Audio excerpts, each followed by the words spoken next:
ನಮಸ್ಕಾರ ಫ್ರೆಂಡ್ಸ್, ಎಲ್ಲರೂ ಹೆಂಗದಿರಿ? ನೀವೆಲ್ಲರೂ ಆರಾಮದಿರಿ ಅಂತ ಅನ್ಕೋತೀನಿ.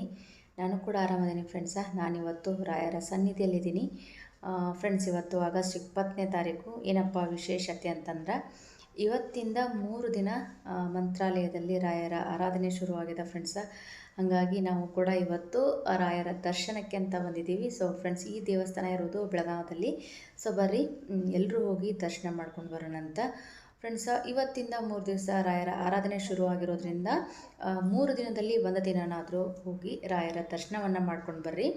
ಸೊ ಹಾಗೇ ಇವತ್ತು 20ನೇ ತಾರೀಕು ಫ್ರೆಂಡ್ಸ, ರಾಯರ ಪೂರ್ವ ಆರಾಧನೆ ಶುರುವಾಗಿದೆ.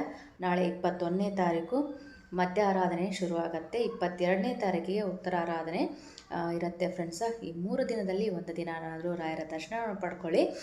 ರಾಯರ ಅನುಗ್ರಹ ಇಲ್ಲದೆ ಏನನ್ನೂ ಮಾಡೋಕ್ಕಾಗೋದಿಲ್ಲ ಫ್ರೆಂಡ್ಸ. ಇವತ್ತು ನೋಡ್ರಿ, ನಾನು ಈ ದೇವಸ್ಥಾನಕ್ಕೆ ಬಂದಿದ್ದೀನಿ. ಸೊ ಬರ್ರಿ, ಇಲ್ಲಿ ಕೂಡ ನೀವು ದರ್ಶನವನ್ನು ಮಾಡಿಕೊಡ್ರಿ. ದೇವರು ಎಲ್ಲರಿಗೂ ಒಳ್ಳೇದು ಮಾಡಲಿ.